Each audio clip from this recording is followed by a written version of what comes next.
Hello everyone and welcome to TLE Eliminators CP-31 Sheet solutions for 1600 rated problems.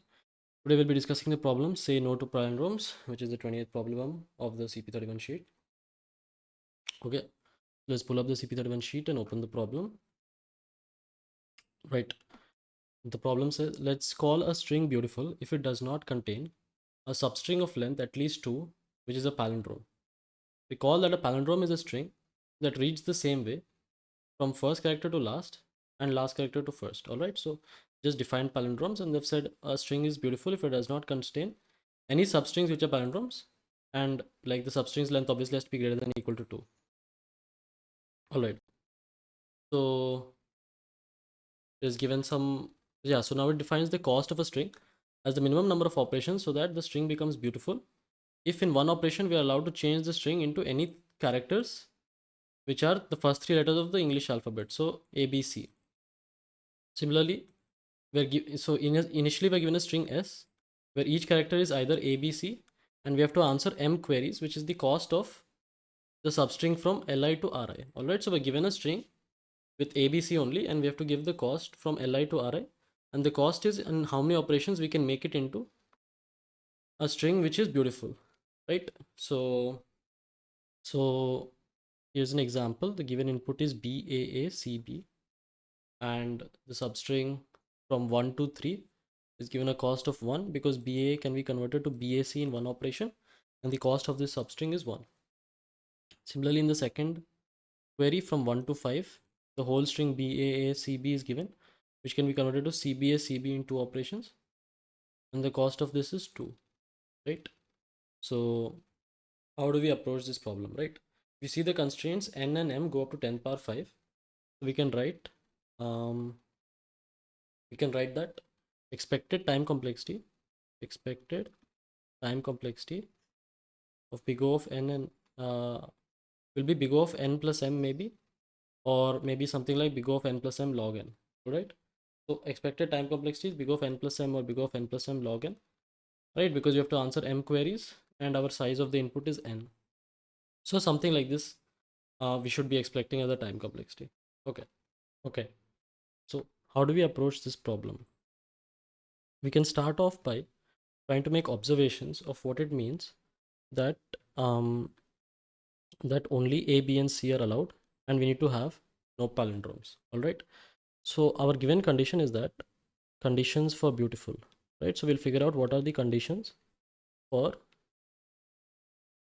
beautiful substring, right? So maybe that will help us understand how to lower the time complexity for our solution. Okay. So the first thing we can see is, let's assume that the first character of our substring, of our beautiful substring, is A. Fine. If the first character is A, then what are the possible options for the second character? Okay, so we can have maybe AA, AB, and AC, right? And if you take a close look, you see that AA is not a possible option for the second character of our string, because since it's starting with A, then AA can form a palindrome of size 2, right? AA will form a palindrome of size 2, and a beautiful substring will not have any palindromes, right? So we say that obviously AA cannot be together. Similarly, BB cannot be together. So we get our first observation. No two adjacent characters can be the same in a beautiful substring, right? In a beautiful substring. Okay, now what is the next condition? Let's try to see for what happens to the next character. All right, let's say we have AB, right? So what if we write ABA, or we write ABB, or we write ABC? Okay, so these are the possible third characters for a beautiful substring, and then what we can see is that two of these are not possible. All right, two of these are not possible. Why? Because this one is not possible because this forms a palindrome, correct? When you have A, B, A repeating, then A and like this whole size 3 palindrome we get, and here also we get a size 2 palindrome, right? So both of these cases are not possible. So if the first two characters are A and B, then the third character must be C, right? Similarly, we can say that if it was AC, then the next character has to be B, right? If we have ACA, that's not possible. If we have ACC, that's also not possible. So then it should be ACB. All right, and this leads us to the second observation, and the observation is in any three some size 3 substring, right? In any three size 3 substring or any three adjacent characters, they should all be different, right? They should all be different for a beautiful substring. They should all be different. All be different. All right. So this has basically given us that for any three characters, they should all be different, and for any two characters, they should also be different, right? So, okay, what else observations can we make? Let us try to extend it to the fourth character and see what kind of strings are possible.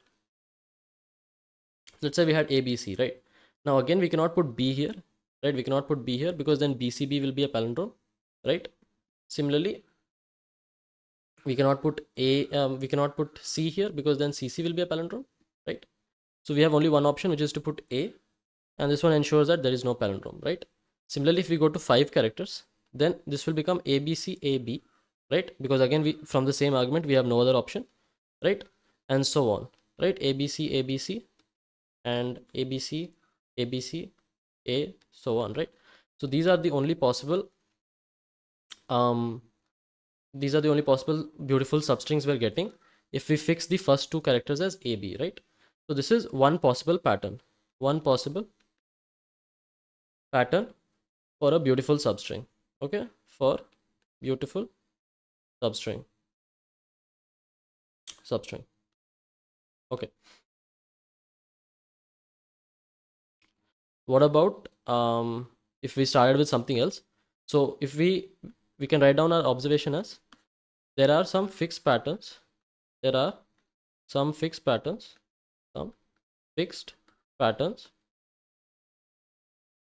for beautiful substrings, okay? For beautiful substrings, and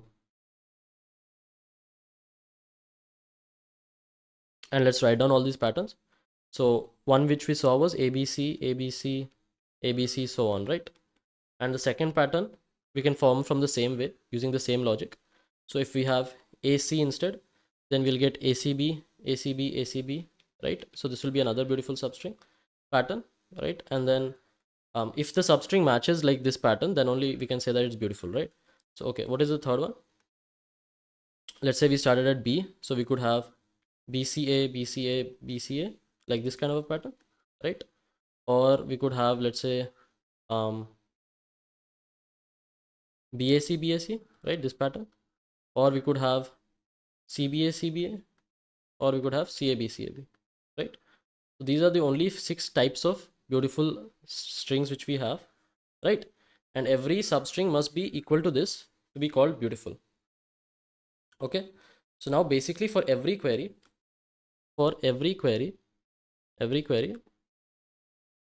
we need to convert the range. We need to convert the range LR to one of these 6, right? To one of these 6. Okay. And how can we do that? So obviously we can do it by brute force, right? We can try all 6 and we can try to match character by character. But obviously the time complexity of that would become big O of n times n, right? The time complexity of that would become big O of n times m. So the time complexity of that would become big O of n times m. So that's why we'll have to use a more efficient approach to check how to make it into one of these 6 patterns, right? These are the 6 patterns which we identified for beautiful substrings. So we can get this idea, all right? We can get the following idea, that we'll keep track of where it doesn't match the pattern, right? So for all 6 patterns, for all 6 patterns,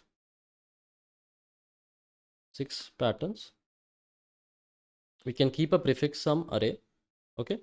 We can keep a prefix sum array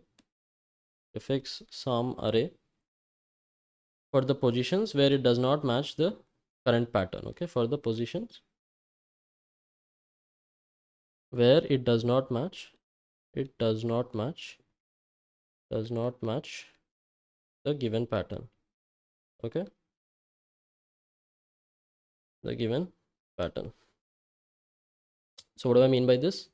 So for example, we have BAACB, right? So we have BAACB. Okay, now our given, let's say we're trying to match it to the pattern BAC. Okay, so we want to match it to these characters. So what happens is that the first character is equal, right? So this is our, let's say this is our string, and this is our pattern, and this is our prefix sum for this pattern. Okay, prefix sum for this pattern. Okay, so in the first position these two characters are matching, so 0, we need 0 changes to make them equal. Again these two are matching, so we need 0 changes to make them equal. Now these two are not matching, so we need 1 change. Now these two again don't match, so 2 and 3. Right, so this is the prefix sum array for this pattern. Now for example, if we are given a query and we want to know how to get this pattern, what we can say is that, okay, let's say our query L is this and R is this, right? So what we can do is simply prefix of R minus prefix of L minus 1, right?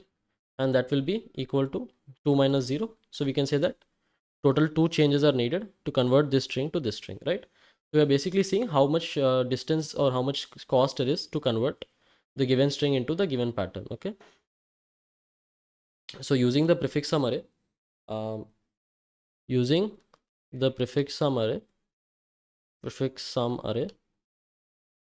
we can obtain in big of 1 the cost to convert from a given string to a given pattern, from a string, so from a given to convert the given string LR, right, to the pattern, right? And if we do this for all 6 patterns, all 6 patterns, and we can see, we can take the one which takes minimum cost, right? Choose the answer with minimum cost. So we can convert it to one of these 6 patterns. So we'll try to convert to all 6 and we'll just take the one with minimum cost, right? So basically our approach is going to be build the prefix sum array for all 6 patterns, right? Build prefix sum for all 6 patterns, right? And then for each query, output minimum of prefix of R minus prefix of L minus 1, right? For each of these, for all 6 patterns, right? So across all 6 patterns, whichever has the minimum value of prefix of R minus prefix of L minus 1, we can output that. What will be the time complexity of this approach, right? Pretty straightforward approach, I think. So the time complexity of this approach should be big of, so to build the prefix sum, we need like 6 times n, right? And then to answer each query, we need m. So removing constants, that's simply big of n plus m. And what about the memory complexity? The memory complexity will be big of n, right? Because we're just storing prefix sum arrays. 6 prefix sum arrays, but still 6 is just a constant. Okay, so let's have a look at the code. Time complexity is n plus q. Q is number of queries. Memory complexity is n. Yeah. So these are the tiles or the patterns, right, which are possible: ABC, ABC, ACB, ACB, and so on for the beautiful strings. Now we take in the current n and q, we take in the string s, and we build our prefix sum array, right? The prefix sum array will be size 6 into n, and then for each of the 6 pattern, for each position, we will check. First we will just add the prefix because it's a prefix sum, and then we'll check if s of I is equal to the position in the pattern, right? So the current pattern j, so tiles of j and I mod 3, right? Because it's a repeating pattern, so we don't need to store the whole ABC, ABC. We can just say it should be equal to I mod 3. So if s of I is equal to pattern I mod 3, then we can increase the, if it's not equal to I mod 3, then we can increase the prefix because we need to make a new change here, right? So prefix of ji plus plus. Now we are ready to answer the queries. So for each query we take LR. The answer you can set to infinity, or at most the answer will be R minus L plus 1. So that's why I set it here. Now for each pattern, we find the cost of the prefix of that pattern, right? So prefix of r minus prefix of l minus 1, right? If l minus 1 is greater than 0, then only we do this. That's why we have this condition. The prefix of r minus prefix of l minus 1. And then we minimize the answer across all the possible prefix of r minus prefix of l in just 6 patterns. And finally, we can print the answer. So that's about it for this question. The topics used were some construction ideas, like to understand the given constraints for a beautiful substring, right? You have to be a bit good at understanding like how to construct this and to realize that there are only 6 possible patterns. And after you realize the 6 possible patterns, you just need to know that, okay, every position where there's a change, I can make a prefix sum array and then I can answer all the queries. So that's about it. Pretty straightforward question. If you had any, if you're still confused, then do rewatch the video, do take an example and write down and go through the code, right? Yeah, that's about it. Thank you for watching and see you in the next solution. Bye bye.